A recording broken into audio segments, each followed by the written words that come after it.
Hello, my name is Connie Blackwell and I'm a University of Texas El Paso MSN education student.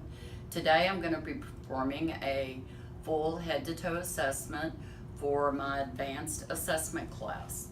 My volunteer here, Deanna, has consented to let me do a full toe-to-head assessment on her.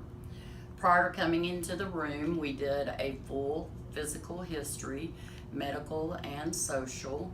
We did weight, height, vital signs.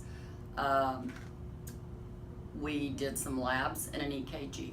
So I'm gonna wash my hands, and then the first thing I'm gonna do is kind of observe Deanna to see if she is appropriately dressed. And she is. She came in appropriately dressed. I'm gonna look and see how she reacts to me with eye contact. Her affect is normal. I'm also gonna ask her a couple of questions. What's your name? Deanna, What's your date of birth? 2/14/72, And where are you? the hospital. And what is the date? It is February the 26th. Okay, so she is alert and oriented ×4. Next, we are gonna take a look at the head and the face. First, we're gonna look for some symmetry. Things all look even. The next thing we're gonna do is palpate. I'm gonna touch your scalp, and I'm looking for lesions, bumps, lumps, or anything like that. While I'm here, I'm feeling the texture of the hair to see how it is. The next thing I'm gonna do is come down the neck. I'm looking for lymph nodes, anything that feels abnormal, and I don't feel anything. The next thing we're gonna do is I'm gonna look at Deanna's eyes and her eyebrows, and they both are symmetrical. Ears are symmetrical. Next, I'm gonna come down through the jawline. Don't feel any abnormalities. Does any of that hurt? I'm gonna palpate in the sinuses to see if any of that hurts. No, okay. So I'm gonna look at the eyelashes. They look good. I'm gonna look at the eyes. I'm gonna look at the sclera and the conjunctiva. I don't see any drainage, no redness or anything. That all looks good. We're gonna look at the cranial nerve. To check the cranial nerve 5, I'm gonna have Deanna clench her teeth, and I'm gonna feel, okay, any pain or anything when you do that? Okay, great. So to check cranial nerve 7, I will get her to smile. Then she will puff out her cheeks, wrinkle her forehead, and then squeeze your eyes shut tight. Okay, good. Okay, did any of that hurt or cause you any pain or anything? Okay, great. So the next thing I'm going to do is use a cotton ball, and we're going to check would be cranial nerve 5. And so just tell me if you feel that. Okay, and then tell me if you feel that. Okay, good. All right. So the next thing we're going to do is we're going to look at the eyes. I'm going to inspect the eyes. I'm going to check with my ophthalmoscope. I'm going to turn it on. Okay, to check cranial nerve 3, 4, and 6, we're going to do a couple of things. The first thing I'm going to do is check her pupillary responses to light. So I have my ophthalmoscope, I have turned it on, and I'm going to bring it towards her eye and watch her pupil constrict, and it did. And then I'm going to bring it over to the other eye and take a look at it. Okay, and that did perfect. Did anything? Okay. So the next thing I'm going to do is have Deanna cover one of her eyes up and, okay, and look. Okay, take it down, and then cover the other eye. Thank you. Okay, good job. The next thing I'm gonna do is have her move her eyes to different places, and I'm gonna use my finger. So watch my finger, look up, look down. Okay, she followed my finger appropriately. The next thing I'm gonna do is use the ophthalmoscope to look into the eye. I will be able to see the retina. I can see the muscles in the eye, the blood vessels, and the optic nerve. So I'm gonna take a look in your eye now.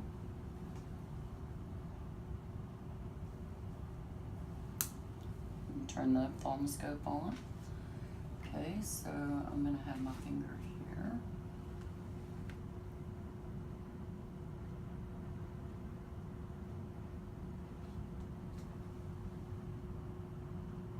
Okay, you can visualize the muscles, the blood vessels. Okay, Deanna, I'm gonna do the other eye now.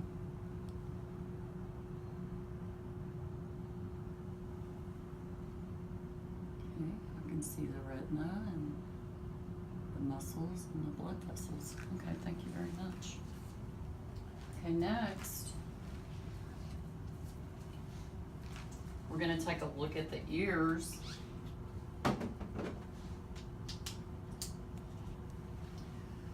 We're gonna look at them for any lesions, any bumps, rashes, or anything. We're gonna feel, see if they feel normal, and they do. The next thing is we're gonna look at cranial nerve 8, and how we do that is by the whisper test. So I'm gonna say a word, and I'm gonna have Deanna tell me what that word is. Babies. Okay.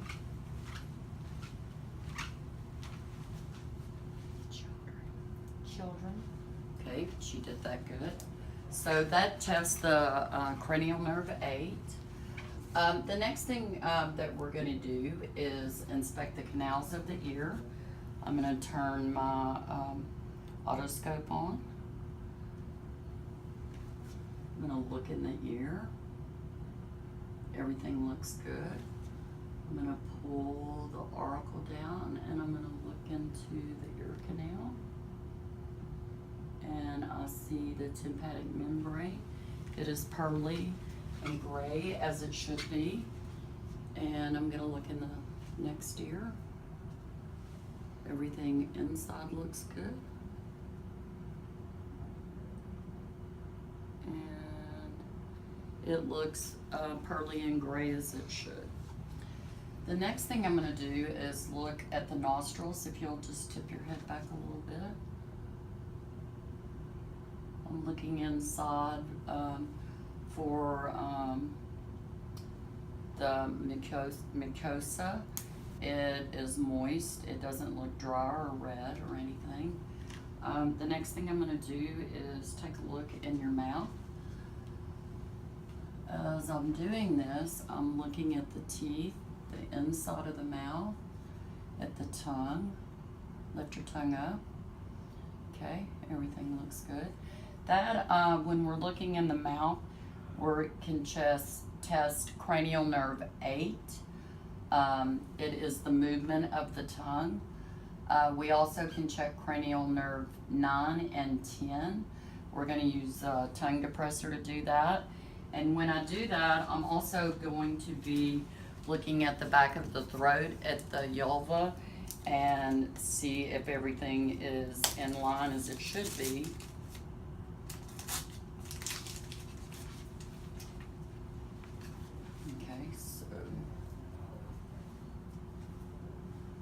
Okay, first of all, I'm gonna push the tongue down.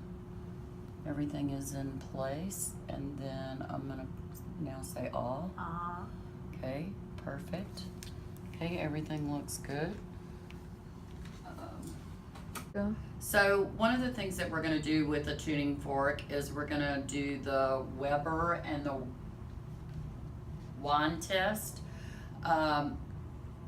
These things can help determine doctors if there's ear infections, fluid in the ears, any abnormalities that may be in the ear. So the first thing I'm gonna do is put it behind the mastoid bone. Put it on the mastoid bone. Okay. Did you hear that? Feel that? Mhm. Okay, and we're gonna do it on the other side. And you were able to hear and feel that. Mhm. And then we're gonna check the top, we're gonna put it on the top of the head. And so can you feel that equally in both ears? Mhm. Okay, good. Okay, now we're gonna take a look at the upper extremities. The first thing we're gonna do is take a look at the skin and the nails. And the nails all look really good. At this time, we could check for capillary response, and hers is less than 1, so that's good. With the back of my hand, I'm gonna feel her skin. It's warm and dry. Everything looks intact. I'm gonna just palpate her arms, shoulders, and her hands to see if there's any pain. Did you have any pain with that? Okay.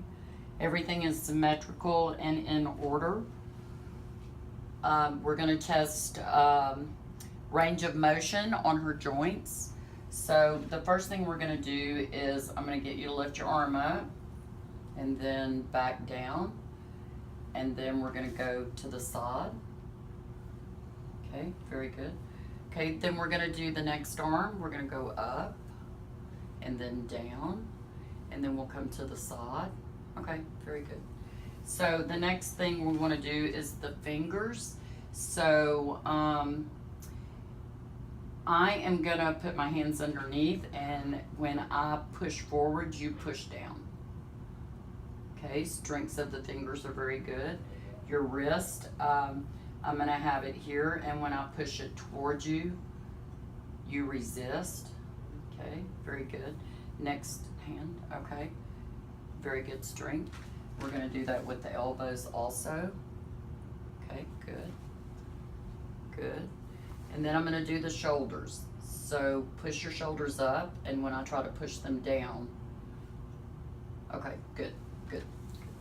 And then I'm gonna take a look at the feet. If you could push down as okay, good. Same thing there. Okay, good. Okay, so the next thing that we want to do is we want to check the pulses, the radial and the brachial. The radial is here, and so we're going to check. Okay, that's a good pulse. That's not thready. Check there. Okay, and then I'm going to listen to those two.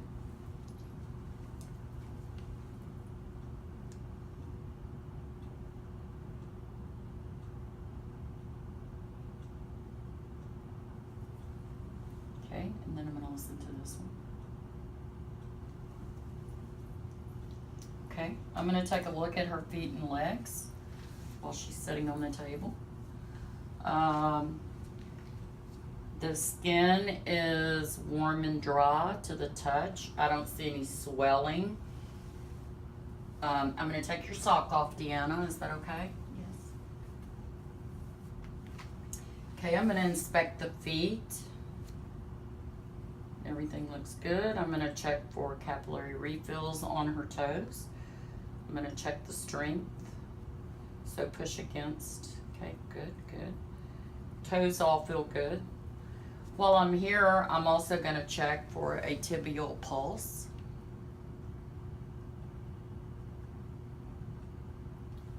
And I'm gonna check here for a popliteal pulse.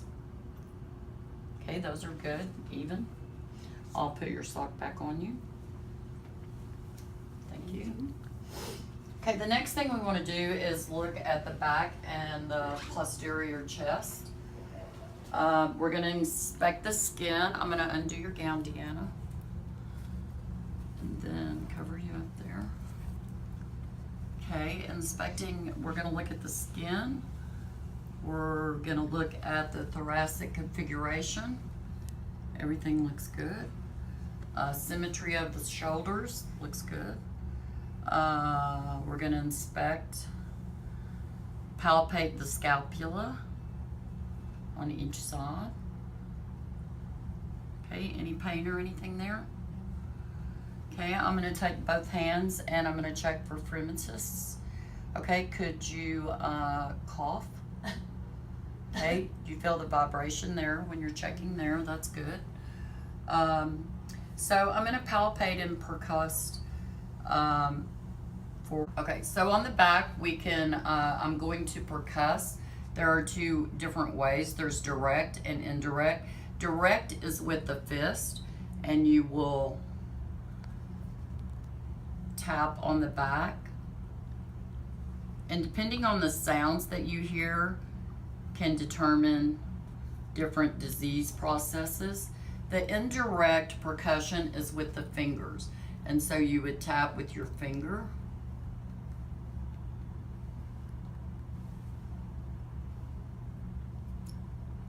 Okay, everything sounds good. Any pain anywhere? While I'm here, I'm gonna look at the spinal column. I'm gonna feel down. The spine feels good. I don't feel any deviation that would indicate any scoliosis. I am gonna listen for breath sounds. Okay, I just need you to breathe normal. And as I'm listening, I'm gonna move systematically from one side to the other, and then down, and then over to the other side. I'm listening for normal breath sounds. At this point, I could probably hear some, if there was a cold going on or bronchitis, I could hear some crackles or some rhonchi. But she is moving air well. Always like to listen kind of here on the side.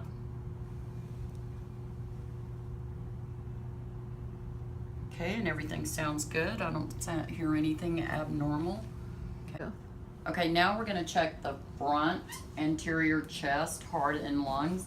And we're gonna keep the patient covered as best we can for privacy.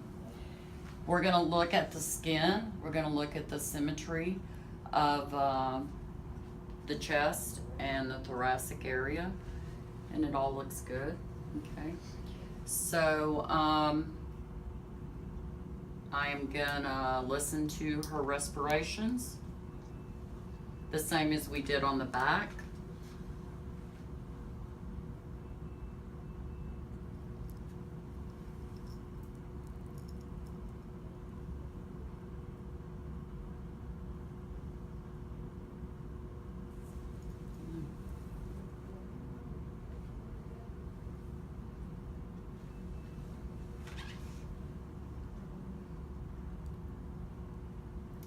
The next thing I'm going to do is listen to basic heart sounds. There's S1 and S2.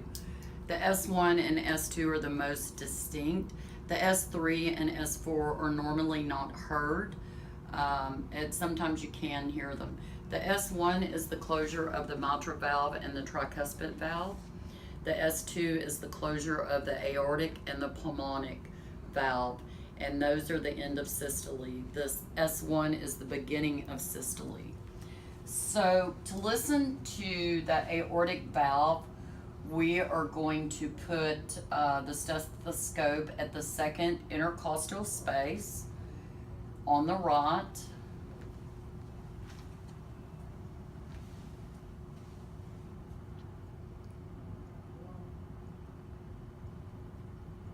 Okay, and we can hear that.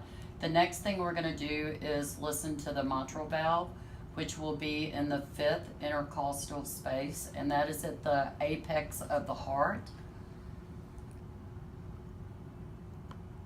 And so what we're listening for is the lub and the dub, which is the closing of those valves. The next thing we're gonna look at is the pulmonic valve, and that is at the second left intercostal space.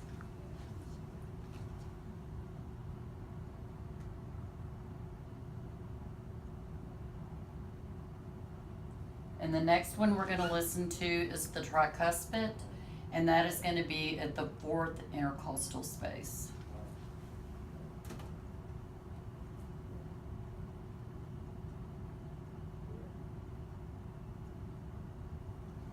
Okay, good. I could hear that. Okay. Full head to toe assessment. We would be examining the breast and the genital area, which we will not be doing today. So what I'm gonna ask Deanna is, do you have regular appointments with your gynecologist for your pap smears and stuff? Yes. And at that time, you would have your breast examined by him for any lumps or anything. Also, doing the yearly pap smear could, if you had anything going on, would be picked up at that time. So with your age, we want to make sure that you're having regularly scheduled mammograms and you're doing that. And that at home you are doing self breast exams in between your doctor's appointments. Okay, good. Okay, the next thing we want to take a look at is the abdomen. First of all, we're gonna have your gown up. Okay, so the gown is up. We're looking at the abdomen. We're gonna observe. We're gonna look at the skin. We're gonna look at the surface. We can look at the contour of the abdomen just by standing and looking. So the next thing I'm gonna do is I'm gonna ask Deanna to lay down. Go ahead and lay down so that we can examine the abdomen.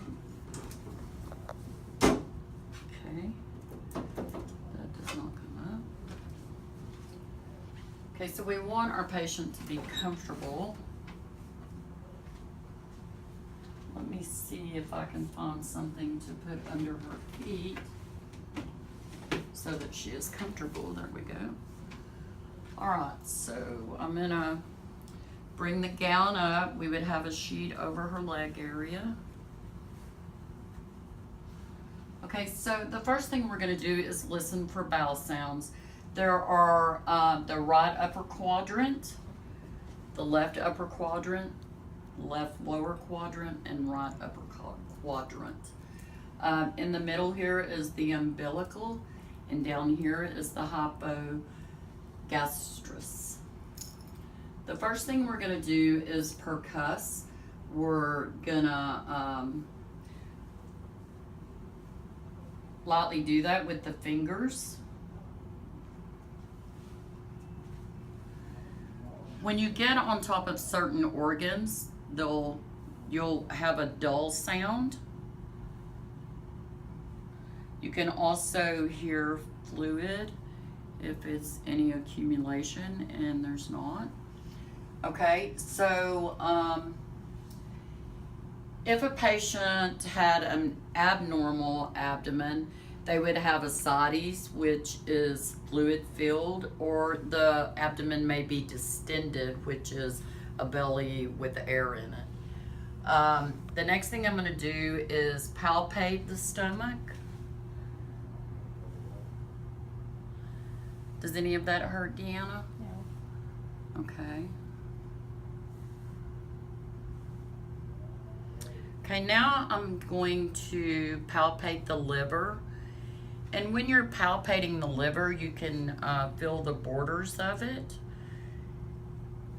You can determine the size.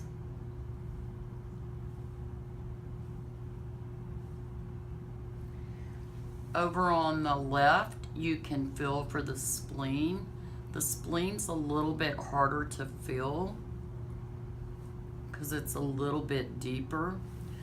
You can also feel kidneys by putting one hand underneath the back and one hand up on the top, and you can feel the size of the kidney.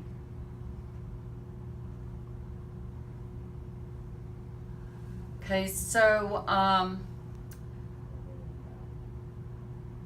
now we're gonna check the knees and the hips, and also we'll do range of motion while we're doing that. So Deanna, if you could just lift your leg up. and to the side towards me, and then back to the other side. Okay, good. Her range of motion is good. We're gonna do the left, up and to the side, and then to the side, and then down. Okay, and so the knee, we're gonna bend it up. I'm gonna bend it up. Any pain anywhere? No. Okay. And then we'll do the left knee. Any pain? No. Okay. And so to check the hips, we're gonna take and bring the knee up a little bit, and then we're gonna bend over this way. Any pain there? No. And then we're gonna bend over this way. Any pain? Okay, we're gonna do the left. Okay, we're gonna bend this way. Any pain? No. We're gonna bend that way. Any pain? No. Okay. So, Okay, so now I'm gonna check some of Deanna's reflexes with the reflex hammer.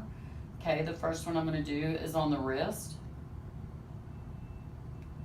And it moved appropriately. And then I'm gonna do the inside of the arm. Okay. And then I'm gonna do the other wrist. Okay. And then the inside of the arm. Okay, good. And then I'm gonna do it on the knee. Just move the knee. And then I'm gonna do it on the other side. Okay, reflexes were good. Okay, the last thing that we're gonna do is check the neurological gait proprioception. So one of the things we're gonna do while Deanna's setting, I'm gonna have her take her finger and I'm gonna have you take it back and forth to your nose. Okay, good. Now if you'll do the other one, back and forth. Good, good. Okay. So the next thing I'm gonna have Deanna do is stand. If you'll stand. And then if you'll just stand on one foot. Good. And then stand on the other foot. Good. Okay. So walk, turn and walk back. And her gait is appropriate. She does not have any stumbling or anything. So that concludes our full assessment of the body from head to toe. We didn't have any abnormal findings, and I want to thank Deanna for being a participant. Thank you.